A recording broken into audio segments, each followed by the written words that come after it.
Assalamu alaikum guys, welcome to another video from Ihsan Arabic. Assalamualaikum everyone. Hi, okay, so today we're gonna speak about sun and moon letters. And this is something which relates directly to our last video when we were talking about definite and indefinite nouns. Be sure to check that one out because it will give you a good starting point for this video. What do you have to say about sun and moon letters? Going back to when you first were introduced to sun and moon letters at SOAS University, what did you think about that? What kind of ideas did that evoke in your mind, Ella? Well, it didn't really make sense to me at the time why they were called sun and moon letters. So hopefully we can get into that. But what stood out to me is that it's really a matter of pronunciation rather than meaning. So this is about how we pronounce the word after L, depending on the letter that the word starts with. Yeah, so it's pronunciation of the first letter of a word after L. Yeah, which we said means the. Yeah, so it's the first letter of a word which is definite. Exactly, yeah. Only definite words start with L. Again, all that's covered in the last video. Brilliant. So let's have a look at the sun and moon letters here. There's 28 letters in the Arabic alphabet. Quite a few for saying they don't have some sounds like V or P. But yeah, 28 letters. And there's 14 of those are sun letters and 14 of those are moon letters. Now, again, as Ella was saying, this is something which affects pronunciation of definite nouns. So you often see, I mean, I've done it right here. We've got a little sort of display there of the letters. But do you think, is that how you learned it, Ella, when you were learning sun and moon letters? No, and to be honest, if you asked me to write them out like this, write down all the sun letters and all the moon letters, I wouldn't be able to do it that easily. Yeah. But I know how to use them, what they are in context. And if you ask me to put them after L, like we've said, I could pronounce them properly. And that's really the most important thing. Yeah, absolutely. It's all about context. It's all about seeing them in the works. So let's go over. It's nice to see this, I think, to get a gist for what we're dealing with here. But if we go over to an example here, we've got two columns. One column there is showing you an example of a word which begins with a sun letter.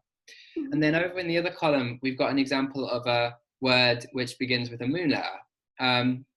So let's focus in on the sun letter first. Would you be able to read that, Ella? الطالب. Well, why didn't you pronounce the lam? Well, I know to do that because it has a shed down the ta. And so I skipped the lam entirely. Okay, so it's almost as if the ta, by virtue of having a shadda over, eats up the lam before it. Yeah, the lam is swallowed up. Yeah, it swallows it up. You go straight from the alif, the fatha over the alif, to the ta. And you can see that in the transliteration there. We say at-talibu. So there's almost two tas. There's at and then talibu. Brilliant. Okay. Can you read the second example for the moon letter? Al-mudarrisu. So this time I could hear the lam being preserved. Yeah, so I stopped on that lam. It has the sukoon there, so I know straight to go L and then pronounce fully and then start with the mim dhamma mudarrisu. Yeah. So there's a sukoon sound there, and then obviously there's no shadda over the mim, as we can see. And so we don't need to double that mim, but we do need to keep the lam before it. So as a spot the difference exercise, what could you say? What are the major differences between those two examples? Yeah. So with our sun letters, we skip the lam and we double the first letter of the words. And with our moon letters, we read the lam with a sukoon and then we start the word. And you'll find that's the way to do it for all sun letters versus all moon letters. Yeah, and as you were saying, you touched on this at the beginning. You were like, why do they use the word sun and moon to talk about this concept, which is a very phonetic concept. Mm-hmm. And it's so phonetic because, you know, even if we look at the sun example there, the idea of saying a lam and then a ta next to each other, that's quite tricky on the tongue. So, you know, I think these things really grew out of what was easiest to say. Okay, so the thing is, though, about this is we're looking at the sun and moon, and we can think, well, what are the sun and moons? They're kind of opposites, day and night. And that the word for sun in Arabic is ash-shamsu. And with a sun letter. Yeah. So we've got there, if I just underline that sheen, mm-hmm. The sheen belongs in the sun group. And then we've got the word for moon, which is al-qamaru. And the qaf is a moon letter. It's a moon letter. So it's kind of, in a way, reflected in the two nouns for sun and moon as well. So that's quite a nice little nugget of information there. But really, this is something which you build up over time. I mean, when you started learning Arabic, how long do you think it took you until you were really confident on your sun and moon letters, Ella? Definitely a few months. And to be honest, I mean, people who have studied tajweed, they'll know to do this, and that helps. But what we said earlier about there's no need to memorize them because you have the clues there when all the words are fully vocalized. So you have your clue with your shadda that you skip the lam, and then you have the clue with the sukoon that you need to read the lam. Mm-hmm. And the problem really comes when there's no shadda and no sukoon, which does happen in some Arabic texts. And by that point, I would say that you have the intuition actually to read it properly because you've read it like this so many times. Yeah, if someone said to me, al-talib, it would just grate in my mind. I'd be like, that doesn't sound good. That doesn't sound correct. Brilliant. Okay, well, let's read through.